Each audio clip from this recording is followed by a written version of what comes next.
Guys welcome back to the explore YouTube channel. ನಾನು ಶಿವ. ಸ್ನೇಹಿತರೆ, ನಾವೀಗ ತಿರುಪತಿಯಲ್ಲಿರುವಂಥ ಝೂ ಪಾರ್ಕ್ ಬಳಿ ಬಂದಿದ್ದೀವಿ. ಝೂ ಪಾರ್ಕ್ ಯಾವ ರೀತಿ ಐತೆ ಅಂತ ಹೇಳಿ ಒಂದೊಂದಾಗಿ ಕ್ಲಿಯರ್ ಕಟ್ ಆಗಿ ತೋರಿಸ್ತೀನಿ ಬನ್ನಿ. ತುಂಬಾ ಚೆನ್ನಾಗೈತೆ ಅಂತ ಹೇಳ್ತಿದ್ರು. ಅದು ಯಾವ ರೀತಿ ಐತೆ ಅಂತ ಹೇಳಿ ಫಸ್ಟ್ ಇಲ್ಲಿಗೆ ಬಂದ ತಕ್ಷಣ ಟೋಕನ್ ಅನ್ನೋದು ಅಂದ್ರೆ ಟಿಕೆಟ್ ಅನ್ನೋದು ತಗೋಬೇಕಾಗುತ್ತೆ. ಬನ್ನಿ ಟಿಕೆಟ್ ತಗೊಳ್ಳೋಣ.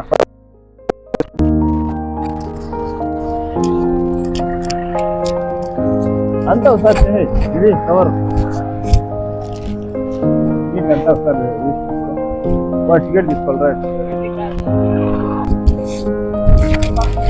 ಬನ್ನಿ ಈಗ ನಾವು ಟಿಕೆಟ್ ಕೌಂಟರ್ ಬಳಿ ಹೋಗೋಣ, ಟಿಕೆಟ್ ತಗೊಳ್ಳೋಣ. ಎಷ್ಟು ಏನು ಅಂತ 70 ಚಿಲ್ಡ್ರನ್ಸ್ಗೆ 30 ಟಿಕೆಟ್ಸ್ ತಗೊಂಡಿದ್ವಿ. ಬಟ್ ಇದರಲ್ಲಿ ಮೇ ಬಿ ಪ್ರಿಂಟರ್ ಲಿಂಕ್ ಇಲ್ಲ ಅನ್ಸುತ್ತೆ, ಸರಿಯಾಗಿ ಪ್ರಿಂಟ್ ಆಗಿಲ್ಲ. ಓಕೆ ಬನ್ನಿ ಒಳಗಡೆ ಹೋಗೋಣ. ಮೇಯ್ನು ಎಂಟ್ರೆನ್ಸು ನೋಡಿ, ಎಲ್ಲ ದೇವರ ವಿಗ್ರಹಗಳಿದ್ದಾವೆ.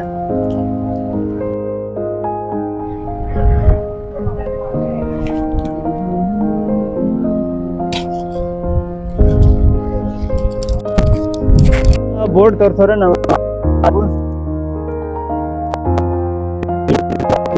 ಮರ ಗಿಡಗಳು ಪ್ರಾಣಿಗಳಿಂದ ನಮ್ಗೆ ಯಾವ್ದು ಕಾನ್ಸೆಪ್ಟ್. ಇಲ್ಲಿ ಜಿಂಕೆಗಳಿದಾವೆ, ಅಂದ್ರೆ ಜಿಂಕೆಗಳು ಇಲ್ಲಿರೋದು. ನೀರು ತಂಪಾಗೈತೆ. ಇಲ್ಲಿ ನಿಮ್ಗೆ ಏನಾದ್ರು ಬೈಸ್ಕಲ್ ಅವಶ್ಯಕತೆ ಇದ್ರೆ 25 ರೂಪಾಯಿ ಪರ್ ಹವರ್ಗೆ. ಬೈಕ್ ಏನಾದ್ರು ಬೇಕಂತ ಅನ್ಸಿದ್ರೆ ಪರ್ ಹವರ್ಗೆ ಬಂದ್ಬಿಟ್ಟು 200 ಚಾರ್ಜ್ ಮಾಡ್ತಾರೆ. ಮತ್ತೆ ಬ್ಯಾಟ್ರಿ ವೆಹಿಕಲ್ಸ್ ಅಲ್ಲಿ ಬಂದ್ಬಿಟ್ಟು ಏನು 70 ಹಾಕವ್ರೆ. Light ಹೋದವ್ರ first.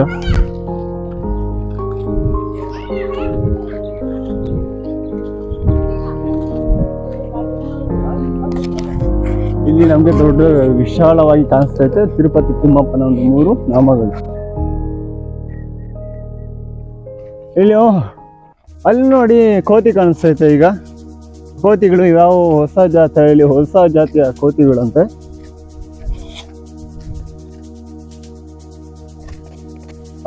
ರಿಸರ್ಚ್ ಕೋತಿಗಳು ಅಂತ ಇಲ್ಲಿ ನಮಗೆ ಕಾಣಿಸ್ತಕ್ಕಂಥದ್ದು ರಿಸರ್ಚ್ ಕೋತಿಗಳು ಅಂತ ಹೇಳಿ. ಇನ್ನು ಈ ಒಂದು ಝೂ ಪಾರ್ಕ್ ಅಲ್ಲಿ ಇಂಟ್ರೆಸ್ಟಿಂಗ್ ಫ್ಯಾಕ್ಟ್ ಏನೈತೆ ಅಂತ ಹೇಳಿ ಮುಂದೆ ನಾವು ಹೋಗ್ತಾ ಇರ್ಬೇಕಾದ್ರೆ ಗೊತ್ತಾಗ್ತದೆ. ಟಿಕೆಟ್ಸ್ ವಿಷಯಕ್ಕೆ ಎಂಟ್ರಿ ಫೀಸ್ ಬಂದ್ಬಿಟ್ಟು ಅವಾಗಲೇ ಹೇಳಿದ್ನಲ್ಲ, ದೊಡ್ಡವರಿಗೆ 70 ರೂಪಾಯಿ, ಚಿಕ್ಕವರಿಗೆ 50 ರೂಪಾಯಿ ಅಂತೇಳಿ. ಈ ಒಂದು ಝೂನ ಒಂದು ವಿಶಾಲ ಆಗಿ ಬಂದ್ಬಿಟ್ಟು 6 ಕಿಲೋಮೀಟರ್ಸ್ ಅಂತ ಕವರ್ ಆಗೈತೆ. ಅಲ್ಲಿ ನೋಡ್ತಾ ಇರ್ಬೋದು ಯಾವುದೋ ಒಂದು ಪ್ರಾಣಿ, ಅದರ ಹೆಸರು ಹೇಳೋಣ.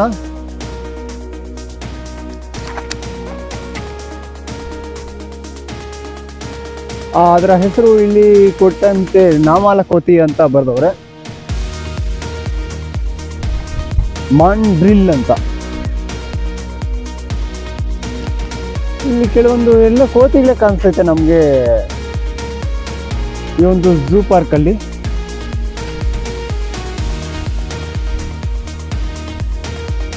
ಇಲ್ಲೆಲ್ಲಿ ಏನೈತೆ ಅಂತ ಹೇಳಿ ಹುಡುಕ್ಬೇಕಾಗುತ್ತೆ.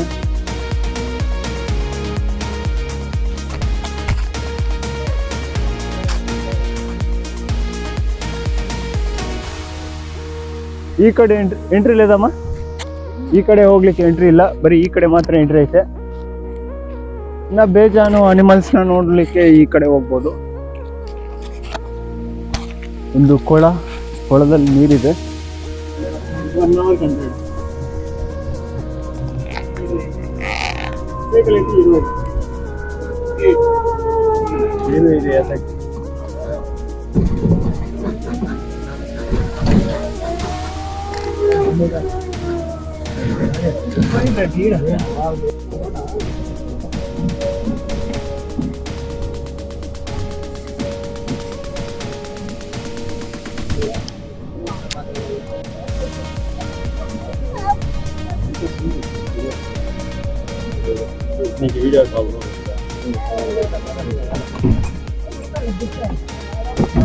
ಎಲ್ಲ ಮಾತಾಡ್ಬಾರ್ದು.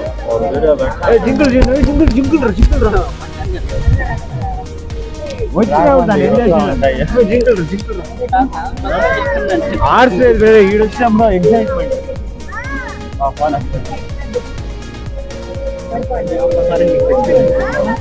ಯಾವ್ದು ಕಣಿಸಿ ಸಾಂಬಾರ್ ಜಿಂಕೆ ನೋಡೋ ಅಲ್ಲಿ ಅವೆಲ್ಲ ಸಾಂಬಾರ್ ಜಿಂಕೆಗಳು.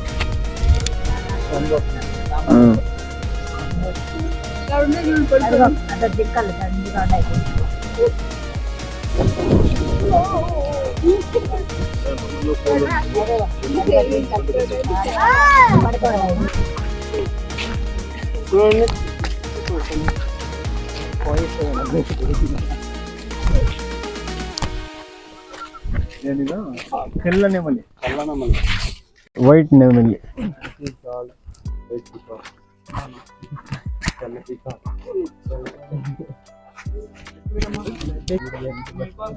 ನಾವಿಲ್ಲಿ ರೆಕ್ಕೆಗಳು ಬಿಚ್ಚಿ ನಾಟ್ಯ ಮಾಡಿಸ್ತಿರುವಂತಹ ಸನ್ನಿವೇಶ.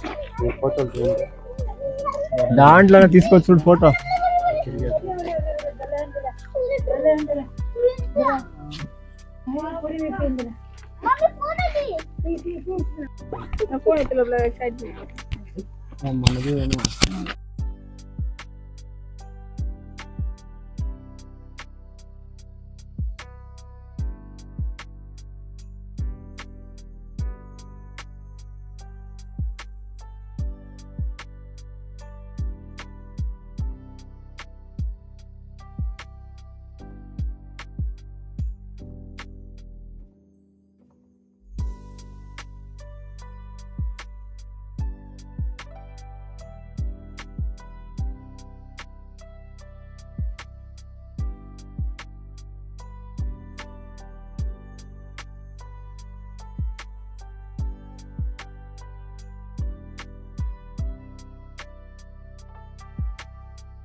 ಈಗ ನಮಗೆ ಲಯನ್ ಸಫಾರಿಗೆ ಒಂದು ಎಂಟ್ರೆನ್ಸ್ ಗೇಟ್ ಇಲ್ಲಿ ಇಲ್ಲಿ ಪರ್ಸನ್ಗೆ ಬಂದ್ಬಿಟ್ಟು 50 ರೂಪಾಯಿ, ಚಿಲ್ಡ್ರನ್ಸ್ ಮಕ್ಕಳಿಗೆ ಬಂದ್ಬಿಟ್ಟು 30 ರೂಪಾಯಿ.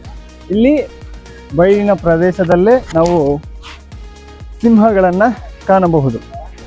ಈಗ ಟೋಕನ್ ತಗೊಳ್ಳೋಕ್ಕೆ ಹೋಗ್ಬೇಕು.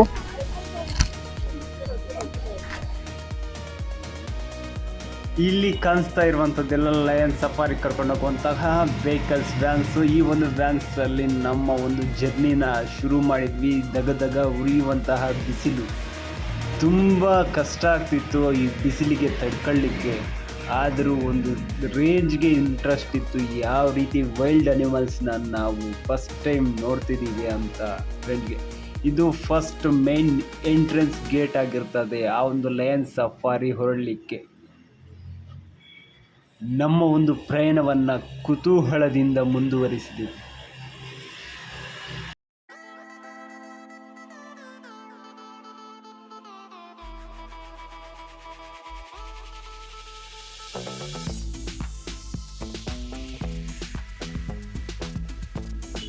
ಹಾಗೆ ಮುಂದೆ ಹೋಗ್ತಿರ್ಬೇಕಾದ್ರೆ ನಮಗೆ ಬಾಹುಬಲಿ ಮೂವಿ ನೆನಪಲ್ಲಿ ಬಂತು. ಆ ಒಂದು ಬಾಹುಬಲಿ ಮೂವಿಯಲ್ಲಿ ಬಲ್ಲಾಲ ದೇವ ಹೊಡೆದಂತಹ ಒಂದು ಏನು ದುನ್ನಪೋತು ಏನಾಯಿತು ಅದು ನಮ್ಮ ಮುಂದಿಗೆ ಕಾಣಿಸಿತು.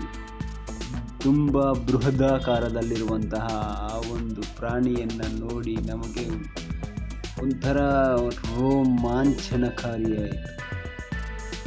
ಪಾಪ ಈ ಸುಡು ಬಿಸಿಲಿಗೆ ಅವುಗಳ ಒಂದು ಮುಖದಲ್ಲಿ ಸಂತೋಷವಿಲ್ಲದಂತಹ ಸ್ಥಿತಿ ಇದ್ದಂಗಿತ್ತು.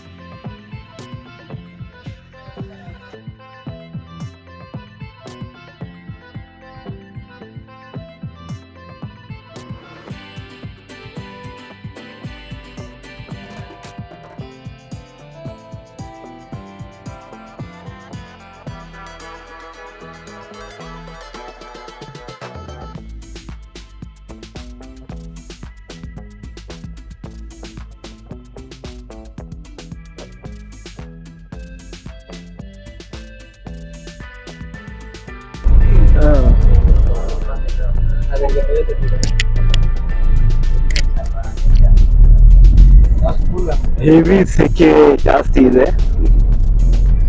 ಇವುಗಳಲ್ಲೆಲ್ಲ. ಈಗ ಆಕ್ಚುಲಿ ಸಫಾರಿ ಹೋಗಿ ರಿಟರ್ನ್ ಆಗ್ತಿರ್ತಕ್ಕಂಥದ್ದು ಸ್ಕೂಲ್ ವ್ಯಾನ್. ಎಲ್ಲ ಚಿಕ್ಕ ಚಿಕ್ಕ ಜಿಂಕೆಗಳೇ ಜಾಸ್ತಿ ಇದಾವೆ ಈ ಒಂದು ಲಯನ್ ಸಫಾರಿಯಲ್ಲಿ. ಎಲ್ಲಿ ನೋಡಿದರೂ ಸಹ ಗಿಡ ಮರಗಳಿಂದ ಗಾಡಿಗಳಿಂದ ಕೂಡಿದಂತಹ ಒಂದು ಪ್ರದೇಶ. ಈ ಒಂದು ತಿರುಪತಿ ಇರ್ತಕ್ಕಂಥದ್ದು ಸುಮಾರು 6 ಕಿಲೋಮೀಟರ್ ವಿಸ್ತೀರ್ಣದಲ್ಲಿದೆ. ಇದು ಸೆಕೆಂಡ್ ಗೇಟ್ ಅಂತ ನಾವು ಹೇಳ್ಬೋದು.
ಈಗ ನಮ್ಮ ಒಂದು ಮೊದಲ ವ್ಯೂ ಅಂತಾನೆ ಹೇಳ್ತಕ್ಕಂತಹ ಸಿಂಹಗಳ ಒಂದು ನೋಟ.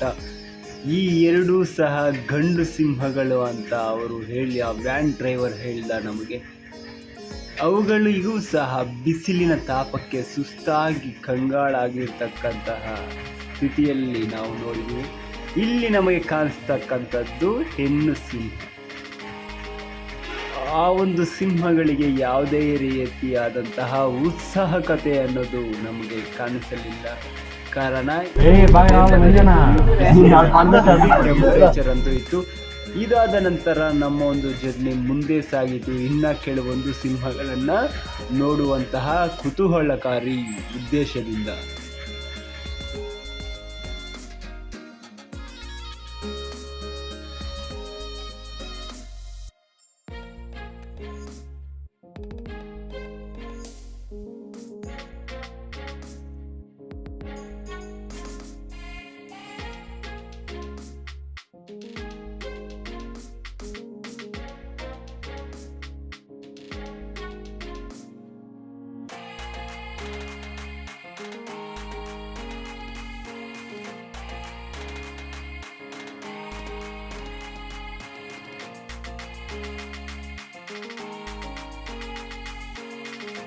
ಈಗ ನಾವು ಮತ್ತೊಂದು ಸಿಂಹವನ್ನು ಕಾಣಬಹುದು. ಈ ಒಂದು ಮರದ ಕೆಳಗಡೆ ಕುಳಿತಿರುವಂತಹ ಸಿಂಹ. ಆ್ಯಕ್ಚುಲಿ ಇವುಗಳನ್ನೆಲ್ಲ ನೋಡಿದಾಗ ಒಂಥರ ಮನಸ್ಸಿಗೆ ನೋವಾಗ್ತದೆ. ಇವುಗಳನ್ನೆಲ್ಲ ಫ್ರೀಯಾಗಿ ಬಿಡಬೇಕಿತ್ತು, ಆದರೂ ಸಹ ಇವುಗಳನ್ನೆಲ್ಲ ಬಂಧಿಸಿಟ್ಟಿದ್ದಾರೆ ಅಂತ ಒಂದು ಕಾರಣದಿಂದ.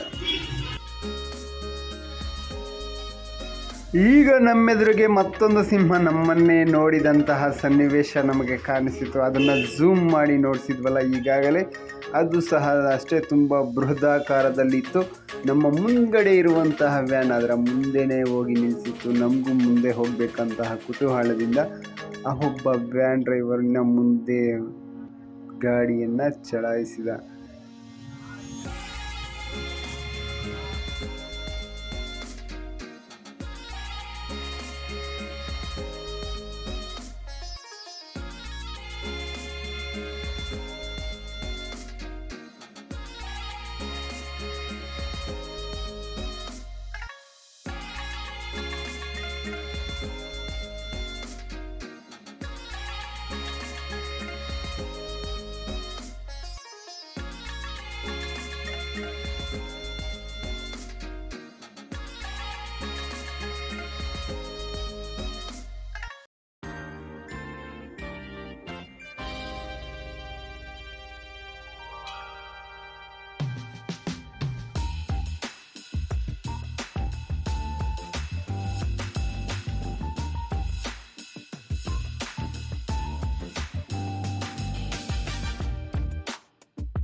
లైసెన్స్ ఒక 2 నిమిషాలు ముందే వచ్చింది బా ఇలా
ಝೂಲಾಜಿಕಲ್ ಪಾರ್ಕ್ನ ವ್ಯೂ ಅಂತಲೇ ಹೇಳ್ಬೋದು. ನೀವು ಯಾವುದೇ ರೀತಿಯಾದಂಥ ಎಕ್ಸ್ಪೆಕ್ಟೇಷನ್ಸ್ ಅನ್ನೋದು ಇಟ್ಕೊಂಡಿರ ಹೋದರೆ ನಿಮಗೆ ಇಷ್ಟ ಆಗೇ ಆಗುತ್ತೆ. ಮತ್ತೆ ಹೇಳ್ತಿದ್ದೀನಿ, ಎಕ್ಸ್ಪೆಕ್ಟೇಷನ್ಸ್ ಅನ್ನೋದು ಇಟ್ಕೊಂಡು ಹೋಗ್ಬಾರ್ದು. ಸೊ ನೆಮ್ಮದಿಯಾಗಿ ಹೋಗಿ ಒನ್ ಡೇ ವಿಸಿಟ್ ಮಾಡ್ಕೊಂಡು ಬನ್ನಿ. ಮಾರ್ನಿಂಗ್ 8:30ಇಂದ ಈವ್ನಿಂಗ್ 5:30 ತನಕ ಝೂ ಅನ್ನೋದು ಓಪನ್ ಆಗಿರುತ್ತೆ. ನಮ್ಮ ಒಂದು ವಿಡಿಯೋ ಇಷ್ಟವಾದರೆ ನಮ್ಮ ಒಂದು ಚಾನಲ್ನ ತಪ್ಪದೇ ಒಂದು ಸಬ್ಸ್ಕ್ರೈಬ್ ಮಾಡಿ, ಅದರ ಜೊತೆಗೆ ಒಂದು ಲೈಕ್ ಮಾಡಿ ಅಂತ ಹೇಳ್ತಾ ಧನ್ಯವಾದಗಳು. ಶುಭ ದಿನ. All the best. ಸಿಗೋಣ ಒಂದು ಮುಂದಿನ ಹೊಸ ವಿಡಿಯೋದಲ್ಲಿ. ಬಾಯ್ ಬಾಯ್.